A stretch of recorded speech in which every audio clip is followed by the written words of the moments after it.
What's up, you guys? Sean Sapp, managing editor at FightfulWrestling.com, here with a name you know, Joey Ryan. You may ask, well, what's Joey Ryan up to? Penis Party is what Joey Ryan is up to. Friday, April 5th, Hilton, New York, Midtown Ballroom. Joey, how you doing? I'm doing well. How are you? Doing really great. Now, we've seen the Joey Janela spring breaks and the blood sports. This seems like such a natural attraction for WrestleMania weekend and the events surrounding it. How did all this come together? Well, the WrestleCon and High Spots itself noticed the increase, I guess, in specialized events, or because there's a lot of wrestling that weekend, and to make something have its own feel instead of just the same show 12, 13, 14 times in one weekend. And a lot of credit is deserved to or should be put on Janela and Game Changer, because they kind of sparked it a couple years ago with the spring break, and then also Revolver doing pancakes and pile drivers, and their morning shows kind of makes that unique too, because it gives them something to brand for that weekend as well. So it just these specialized shows kind of become their own attraction, and High Spots and WrestleCon itself took notice of that, and they pitched the idea. They said we want to run a Joey Ryan themed show, and and I was all for it. So hence the Penis Party was born. Were you surprised? I mean, the penis related stuff is nothing new to your career, but were you surprised that an event would go as far as to be like, hey, we're going to name it Penis Party. What's up? Let's do it. Yeah, I mean, it wasn't I guess it's it's not new to me or anything. They could have gone, Sausage Fest or sausage. They could have gone a number of different ways to make the, but they went the most direct way. And, we took a little bit of hit when NXT got switched from Saturday to Friday, but we still have a lot of support, and we're still expecting it to be mostly sold out, which is crazy. I mean, there's a lot of wrestling fans in town that weekend, but it's a 2,000 seat venue, I believe. And, we're inching our way slowly but surely up to being a sellout. So that's really cool that there's still support, even though we're up against, we're actually up against a spring break itself and NXT. So that was cool. There's a lot of support there, and, fans seem to be into the idea, and they want to have fun. I guess most wrestling that weekend kind of becomes serious, at least, with WrestleMania and NXT, it's very serious. So it's kind of cool to see the fans want to be a part of something that's maybe a little more lighthearted. We do have some serious names on this show. Best Friends, Scarlett Bordeaux, Sue Young, Tommy Dreamer, Tracy Smothers, Val Venus I saw. Are you going to get some cryptocurrency advice from Val Venus? Well, we're teaming, so we're teaming on the show. So we'll see. We'll see if anything rubs off. No pun intended. So with some of this talent, are you reaching out to them? Do you have somebody else that does that? How does that work? How involved are you in putting the show together?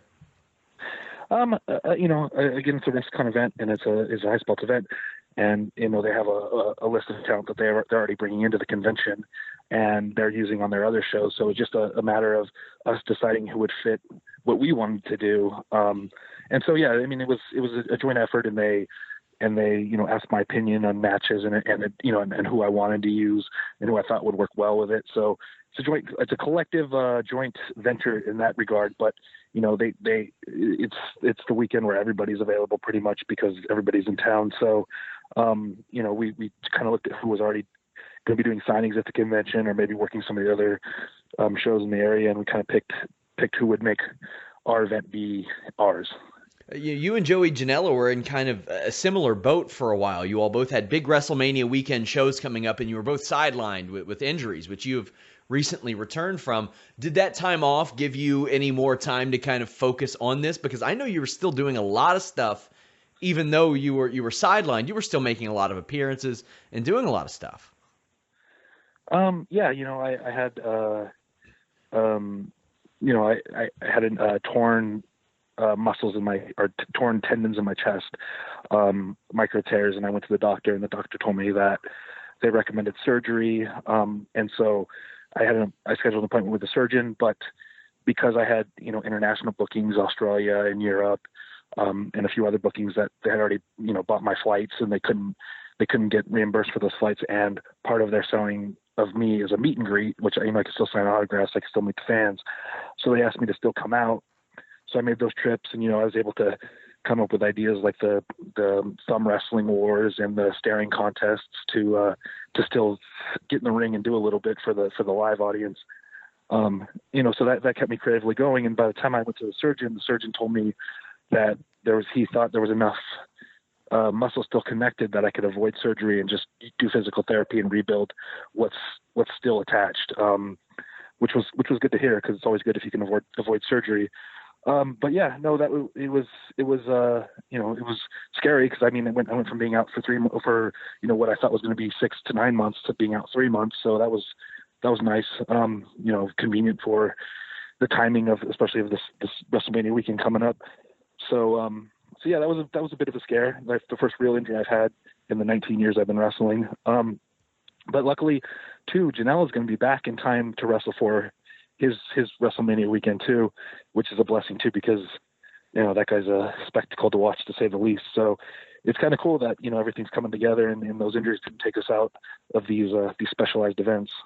How did some of those promoters take this news? Because it's obviously nothing that you could have controlled, the injury, but there were things that you did on these shows without having traditional wrestling matches that possibly made bigger headlines than if you did actually wrestle. Not taken away from your in-ring or anything, but that stuff got a lot of headlines and got a lot of coverage for a lot of these places. Yeah, that definitely helped. Anytime you can bring attention to yourself, you're going to bring attention to the companies you're working for, and that helps when you're trying to book yourself out or stay relevant or get become in demand. So some of these places, when they saw that stuff going on, they still wanted me to come out to places I was previously booked, or they wanted me to come host the event, or do even just signings and do a run-in, or like I said, just like a thumb wrestling or a staring contest bit. But yeah, no, it helps. It definitely helps when you draw attention, because obviously promoters like attention, because that's going to draw fans in. Drawing attention has never been a thing that has been tough for you. Sometimes you get detractors, and I think you handle it in a really positive way. Is there someone from maybe the old school mindset that you would have thought didn't like the type of thing you do in the ring, that were like, hell yeah, dick flip, give me more of that kind of surprised you? I think everyone knows the detractors, because they're obviously, the negative is always more vocal than the positive. But sure. I just did a show this past weekend, and Hacksaw Jim Duggan was on it, and I didn't expect Hacksaw to really have strong feelings either way about it, but he went out of his way. Once he saw me do the match, he went out of his way to say he thinks it's really cool, because he knows how difficult it is to get something over and to keep it over. And he said he got over using a 2x4, and that became what he was known for.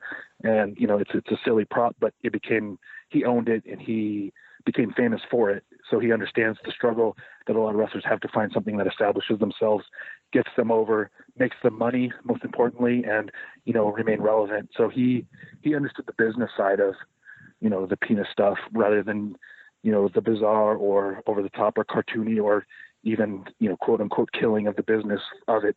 He understood the business part of it, which was really cool for him to say that, because he didn't have to. He went out of his way and said, I got over with carrying this thing around, so I understand that when something gets over, you run with it and you make the most out of it. That sounds like a Being the Elite skit. A couple of guys hanging out talking about getting their wood over. Yeah, right. And the business behind that is fantastic. Like, that is a story that, like, only in pro wrestling. That's fantastic. What are you most looking forward to, maybe under the radar, for this upcoming Penis Party show? I know people can stream it on Fight if they're not in New York, but this is developed into such a big weekend for non-WWE stuff. Like, PCO's career was kind of revived on a WrestleMania weekend show. So you never know what's going to happen. What are you most looking forward to? Like aside from the Penis Party, or after? Well, no, like maybe a talent booked for that show that's maybe under the radar, or you're looking and you're saying, man, I can't wait to see them on this show. Well, it is getting kind of a lot of buzz, and I can't wait to see it. Myself, is the David Arquette Timothy Thatcher match, because I know David. I've seen him work, and I've been on shows with him, and he works hard. He kind of got expedited through the business. I mean, obviously he had his WCW run, but that wasn't a real. He wasn't training. He wasn't learning how to wrestle. He was just being given things to do. And I know how hard he works, but because of who he is, he's been expedited through the business, and he's still learning as he goes. But he's put in these big match situations, and sometimes it's overwhelming for him, and other times, he gets lost in what he's doing. But other times it really shows how hard he is working, because he can't keep up with when a lot of other people that are really less than a year in would be falling by the wayside. And Timothy Thatcher is probably the best pure wrestler I've ever been in the ring with. And, he's aggressive and he's strong, but he's also technical. And I know that I feel like this is something that David can shine doing, because, he does work hard, and he knows the serious side of things, even though he gets put in a lot of matches that are spectacles. So I'm really looking forward to seeing the two of them lock up, because I think it'll be fun for the audience. And I think it'll be fun for both the wrestlers. I was surprised he didn't have like a Royal Rumble appearance. I thought they would bring him in for that. It seemed like sort of like a no-brainer. I actually thought he was there. He was gearing up to do something like that, like maybe the celebrity wing of the Hall of Fame, Sure, and doing some special match. But I think he's just doing it because he's always been a wrestling fan, and he looked at this as an opportunity for him to like kind of pay back he's the butt of the joke of WCW, so I think he kind of wanted to like redeem himself, and I think he's doing it for him. I thought he was kind of kayfabe everybody and had a side deal with WWE, but I think this is just for him. And he's received so affectionately now. It couldn't be more different than it was when he was in WCW. Like, he is an attraction. He is that fabled special attraction, especially on the independent circuit. It's really cool to see. Also, you've got more to this week. You've got Tessa Blanchard at United We Stand. That match is going to be that's a big one. Now, your relationship with Impact is well known from the gut check and all that. What type of relationship did you have with Impact ahead of this booking? I haven't really done much with them. I think I did one of their Twitch streams earlier last year. But I haven't really talked to any business with them since I left, in 2013. But it's a completely different company now. Like none of the office is even the same. And I know a lot of the guys in the office from other parts of the wrestling world. So they know Tessa's really pushing for intergender stuff, and they know that I have a lot of experience doing that. And they thought it would kind of be a special attraction to have that match on their show. So that was really cool. I mean, I know they tried with a few of their roster guys, and some of them weren't. Not intergender wrestling's not for everyone. So a few of them didn't really want to do it, at least in a singles environment. So they came to me and they asked, and I sure, yeah. I mean, I'm actually wrestling the DDT Pro show earlier that night, in New York, and Impact's in New Jersey, but I couldn't say no to this opportunity because I thought it'd be really fun. I think Tessa and I can really do some cool stuff, but it'd be a bit of a difficult, not difficult, but it'll be, I'm going to be going from the DT show to the Impact show. But again, it was an opportunity I didn't want to pass up. So now I have probably the two most unique opponents I could ever think of that night at the DT show with Dan Chupadino, and then at the Impact show with Tessa Blanchard. It's funny you mentioned how different the companies were. I think I interviewed Abyss right before he went to WWE, and he said that one time he was backstage and he said, "Oh yeah, kind of reminds me of something Dixie would do." And then like nobody knew what he was talking about because nobody there was even around like then, because everybody's kind of switched out and they got a new regime and all that. How many bookings total do you have for WrestleMania weekend? Well, if we count the convention, I think I'll be making 7 appearances in Wednesday, Thursday, Friday, Saturday, 4 days. Two of those are convention signings, and 2 of those are unannounced. I'm making surprise appearances at a couple shows, and the ones that are announced are DDT, Impact, and the Penis Party. Well, Joey, I want to thank you so much for taking the time to talk to me. Joey Ryan's Penis Party You can stream it live on Fight. Tickets are still available. You can go over to WrestleCon.com and get tickets. Joey, where can people follow you on social media, and let them know anything else about Penis Party? So I'm on Twitter at Joey Ryan Online. I'm on Instagram at Joey Ryan. I'm on Facebook. I think you can just search for Joey Ryan. Also, Pro Wrestling Tees store, prowrestlingtees.com/Joey Ryan. And for Penis Party tickets, it's WrestleCon.com.